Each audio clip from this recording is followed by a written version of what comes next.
The cold cut through everything that night. Streetlights threw long yellow pools across wet pavement near the bars, where the air smelled of exhaust and cheap perfume. A young woman stood under one of those lights, shifting her weight from one foot to the other, watching cars slow and then move on. Hunger sat low in her stomach. Rent was due. The next car that eased to the curb looked ordinary enough. A man inside, middle-aged, nothing remarkable about the face until the window rolled down and the offer came in that strange, halting voice. Money for a short time. Easy money. The voice struck on certain words, stretching them, then rushing ahead as if trying to outrun itself. Something about the sound made the skin along her arms tighten, yet the night was long, and the offer was real. The door opened. Inside the car, the heater blew stale air. The gun appeared before the first turn, metal cold against the side of her face. The voice, still broken and uneven, ordered her hands behind her back. The handcuffs clicked. The drive wound through quiet streets toward a house on the edge of the city. Inside, the room smelled of baking and gun oil. Chains hung from a beam in the den. The man moved with practiced calm, the stutter growing thicker when commands were given. Hours passed, pain layered on fear. When the voice finally said the plane was ready, the words came out in jerks, almost apologetic, as if the mouth itself resisted what the rest of the body intended. The small aircraft lifted into gray morning light. Below, the city shrank and the wilderness opened, endless green and brown, rivers twisting like dull silver. The landing on a sandbar along a remote stretch of river felt final. The man ordered her clothes off. The young woman stood bare on the cold ground, the air sharp against her skin. He gave her a head start. Run. The voice cracked on the word. Then the hunting began. Trees closed in, branches tore at her legs and arms. The sound of the man's boots stayed just far enough behind to keep hope alive, and then snatch it away. Twice the young woman dropped to the ground, certain the chase had ended, only to hear the uneven breathing and that same broken voice urging movement again. When the rifle finally fired, the impact threw her body forward into moss and mud. Silence returned, broken only by the river and the man's footsteps, as the work of covering her remains began. Other nights followed the same pattern across seasons. Different women stepped into different cars under the same streetlights. Some returned to the city with threats whispered through the stutter and the memory of chains. Others never came back. The wilderness kept their stories. In the dispatch center, the radio crackled with reports of missing dancers and street workers. The voices of the callers were thin, uncertain. Officers who responded to remote riverbanks found what the animals had left: shallow graves, spent casings from a high-powered rifle, blindfolds made from medical bandages. The isolation of those places pressed on the living. Wind moved through the trees with a sound like distant conversation. The officers stood in the mud and felt the weight of what had happened there without yet knowing the full shape of it. The air itself seemed to hold the last moments of flight and the sudden stop of a bullet. One night, a different young woman managed to slip the cuffs while the man loaded gear near the plane. She ran barefoot across the airfield toward headlights. A driver stopped. At the station, the story poured out in fragments. The house, the chains, the plane, the promise of a cabin that never existed. The description of the voice stayed with the officers who took the report. That stutter, that strange rhythm, settled under the skin like a burr. Detectives who later listened to recordings of the man's ordinary conversations felt the same unease. The voice did not match the mild baker who sold bread by day and flew a small plane on weekends. The mismatch itself felt wrong, as if the mouth belonged to someone else entirely. Search warrants opened the house. In the attic, jewelry that did not belong to any family member glittered under flashlight beams. In the headboard of the bed, an aviation chart waited, covered in small marks. Each mark matched a place where remains had already been found, or would soon be found. The rifle that produced the casing sat among hunting gear. Officers standing in those rooms felt the ordinary and the monstrous pressed together until the air grew hard to breathe. The same broken voice that had given commands in the wilderness now answered questions in a quiet office, the words still catching and releasing in that uncanny pattern. Under the weight of the map and the rifle and the survivor's account, the man began to speak of the hunts. The voice described releasing women into the trees, giving them time to believe escape was possible, then tracking them the way a hunter tracks game. Sometimes the knife finished what the rifle started, sometimes the chase lasted long enough for the women to think the man had given up. The officers who listened felt the rooms grow colder. Outside, the Alaskan light shifted across the same rivers and sandbars that had swallowed so many. The map guided recovery teams through the following weeks. One after another, sites marked with those careful X's yielded bones and scraps of clothing. Each location carried its own silence, the kind that settles after a long chase ends. The baker, who had once been known for pastries and trophies of mountain sheep, now walked between those sites under guard, the stutter still present when directions were given. Officers watching the process felt the scale of what had been hidden in plain sight for years. 17 lives accounted for in words, more than 30 others left with only the memory of chains and a voice that never quite finished its sentences clearly. In the end, the wilderness kept some of its secrets. A few marks on the chart never led to remains. The voice that had directed the hunts grew quieter behind walls, yet the sound of it stayed, with those who had heard it describe the head starts and the final shots. On the river banks, the wind still moved through the trees, the same way it had on the nights the young women ran.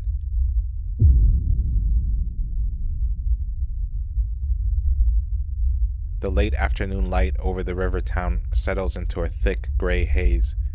Down along the worn stretches of Main Street, the air carries the usual mix of exhaust, cheap perfume, and the faint chemical bite of the stuff that keeps the women moving from one corner to the next.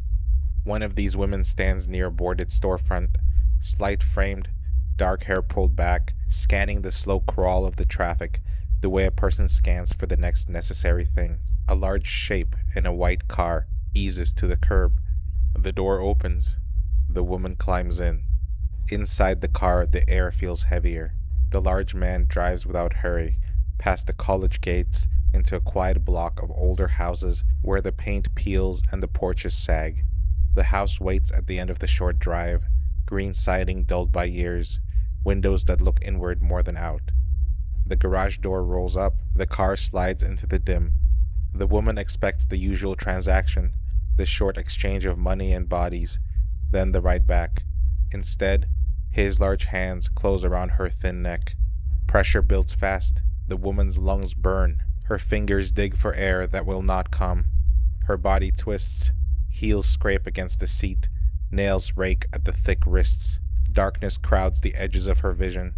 Then, for reasons that stay locked inside the large man's head, the grip loosens. Breath returns in ragged pulls. Words tumble out. Promises. Anything that might keep the hands away. The large man agrees to drive the woman back toward the lights of Main Street. Near a gas station, the car slows. The woman throws the door open and runs. Her legs shake. The world tilts. Inside the station, the woman collapses against a counter, voice breaking, body trembling so hard the clerks freeze.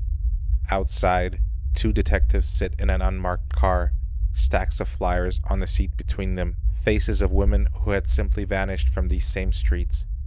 A passerby flags the car. The detectives find the shaking woman. Marks darken the skin of her neck. The story spills out in fragments of terror. The house, the hands, the threat repeated until the sister's voice called from outside the garage and the grip finally loosened. The detectives already know the large man's face. The same face has floated through earlier complaints, earlier nights when other women slipped free with bruises and fear. The large man has always been calm when spoken to, polite even, the sort of calm that leaves officers unsettled without quite knowing why. Now the detectives drive back to the quiet street. The large man opens the door when asked, and rides along to the station without protest. In the interview room, the air feels tight. The large man sits heavy in the chair, voice low and even, almost conversational, as if discussing the weather or a shift at the school where the large man once walked the halls. The detectives place photographs of the missing women on the table. The large man looks at each one the way a person might sort mail. One after another, the large man sets certain pictures aside and states, without rise or fall, that those women are the ones his hands finished. The voice never tightens, no tremor, no rush of explanation, only the flat accounting of pressure applied until the struggling stopped, of bodies carried upstairs or down into dark places of the house, of plastic bags, and the long waiting for the smell to fade into the background of garbage and neglect. The detectives felt the room tilt. Years of missing person reports, of families waiting, of flyers handed out under streetlights, collapse into this quiet recitation. One detective steps out, and the prosecutor who has been called in leaves the room later, with shoulders shaking, face wet, the details still ringing in his ears. The voice had been the uncanny part. Not rage, not panic, just the steady, almost bored cadence of someone describing a routine chore. Search warrants follow. Officers in protective suits move through the house that has held a family for years. The stench hits first, thick enough to coat the tongue, a mix of rot and old trash that the family had blamed on a dead animal somewhere in the walls. Upstairs, the attic opens onto plastic bags, some split, bones and soft tissue visible, the remains of women who had once stood on Main Street, the same way the escaped woman had. In the crawl space, more bags, more bodies in progressive stages of decay. Maggots move in the dim. One set of remains has never been reported missing at all. The officers work in silence, broken only by the soft sounds of careful lifting and the occasional retch against the mask. The smell clings to clothes, to hair, to the insides of noses long after the bags are carried out into the waiting vans. Back at the station, the large man continues in the same even tone. The first woman had fought on the bed until her lights dimmed. Water in the bathtub finished what his hands had began. Another had been choked in the car until her neck bone gave. A pregnant woman, an older woman, a younger one who had vanished only weeks earlier. Each time, the same sequence. The transaction, the irritation that flared when the woman spoke or resisted, or simply existed in a way that displeased him. His hands closing, the quiet afterward, the carrying of the weight into hidden corners of the house, while the rest of the family moved through the rooms below. The large man speaks of the killings as if they were easier than the complications of ordinary connection. His voice never changes. Outside the station, the river town keeps its ordinary rhythms, unaware yet of the full weight of what has been found. Inside, the detectives sit with the knowledge that the women who had been written off as transient, as problems that solved themselves by disappearing, had been under the same roof the whole time. The large man's calm remains the detail that lodges deepest. The uncanny steadiness that made the horror feel almost administrative, as if the bodies in the attic and the crawl space were simply inventory finally accounted for. The house is emptied over days. 8 sets of remains leave in careful procession. The family that lived among the smell is left to absorb what the walls had held. The large man is charged, later sentenced to consecutive life terms that will keep the same calm voice behind walls for the rest of its days. The detectives carry the memory of that voice and of the attic air long after the case files close. On Main Street, the corners remain, the traffic still crawls, and the women who work them now glance longer at every car that slows.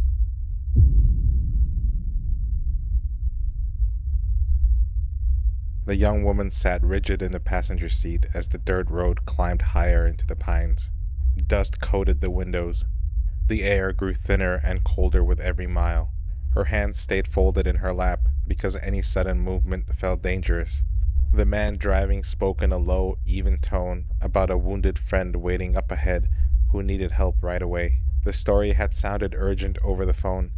Now the trees closed in, and the cabin appeared like something half swallowed by the forest. Inside the main room, the light was dim. A second figure waited near a doorway that led nowhere ordinary.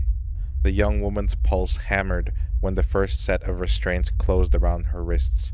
The metal was already cold. Questions about the wounded friend meant only silence and the scrape of a chair being dragged into place. The camera lens stared from a corner. The voice that belonged to the bearded figure remained calm the entire time, almost conversational, explaining the rules of the place as if describing the weather. Cooperate, and the stay would be temporary. Resist, and the stay would end outside under the soil. The words carried no heat, no raised volume, only flat certainty that made the skin crawl. In another moment, a different captive sat in the same chair. Her clothing was cut away with a knife. The blade moved slowly. Her tears came anyway. The same calm voice directed the second figure to continue. The captive asked about a child left somewhere safe. The answer floated back without emotion. The child was fine for now. Everything depended on obedience. The room smelled of damp concrete and old wood. A one-way window looked into a smaller cell only a few feet wide. Restraints hung on the walls. A bucket sat in the corner. No one outside would hear anything. Elsewhere, a family answered an advertisement for camera gear. The door of the city apartment opened. 2 men entered. The father and the infant never left that place alive. The mother was taken farther into the hills. The same calm voice later explained on tape what would happen if the rules were broken. The mother was forced to shower under watch. Then the restraints again. The recording captured every demand and every plea. Neighbors vanished the same way. A truck sat empty near the property line. A baby's cry stopped. Bodies later lay in shallow graves wrapped in sleeping bags, hands bound, single shots to the head. Other remains were cut apart with an electric saw, boiled clean of flesh, burned, and scattered so that only pounds of bone fragments remained for anyone who came looking. At a lumber yard in the city, a clerk watched an Asian man slip a heavy vise under a jacket and walk toward a brown Honda. The clerk called for help. The Asian man fled on foot. The bearded figure stayed behind and offered to pay for the tool. The identification produced did not match the face. A pistol with a silencer rested in the trunk. The plate on the car belonged to one missing person. The vehicle itself belonged to another. The officer who responded felt the first wrongness in the ordinary way the bearded figure spoke. No panic, no excuses shouted, only that same measured calm. At the station, the figure asked for paper and water. A short note was written. Then the figure reached under the shirt collar, placed something in the mouth, and collapsed into convulsions. Foam gathered at the lips. The body thrashed twice and went still. The officer stared at the floor where the figure had fallen, and felt a cold shiver run down his spine. A man who swallowed poison over a stolen vice made no sense. The calm voice that had spoken moments earlier now seemed like something that should have never existed in a police station. The note mentioned freedom. The identification trail led to a remote cabin owned by a family of an ex-wife. Detectives arrived under the tall trees. Bloodstains marked the ceiling of the main room. Bullet holes marked the wall and the floor. Electric cords hung from the posts of the bed. Outside, a low concrete structure waited with a hidden entrance and a viewing glass. Photographs of young women in various stages of undress covered one wall. Photo albums filled a drawer. Under a bed frame, a thick handwritten diary waited, page after page of plans for bunkers and slaves, and the careful selection of victims. 2 buried buckets held wallets, licenses, credit cards, and unlabeled videotapes. When the first tape played, the same calm voice filled the room. The officer watching felt the hair rise on his arms. The voice directed a knife to cut clothing from a restrained woman. The voice listed consequences in the same tone used to discuss the weather. Another segment showed a second woman begging for news of a child, while the same voice answered without change. The officers present sat through the recordings in silence. The uncanny flatness of the speech made the images worse. No rage, no pleasure shouted, only control spoken as fact. Excavation began. Sleeping bags yielded 2 more bodies. Further digging produced the remains of men, women, and 2 small children.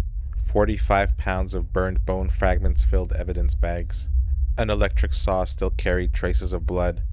The diary entries matched the faces on the tapes and the names on the stolen documents. The full count of the missing climbed higher than anyone wanted to count. In the hospital, the body that had swallowed the cyanide never awoke. Life support ended. The second figure remained at large for a time until captured elsewhere. The cabin stood empty under the pines. The concrete cells stayed dark. The recordings continued to play in evidence rooms long after the last shovel of dirt was turned. The calm voice still speaking as if the room were ordinary and the listeners were guests.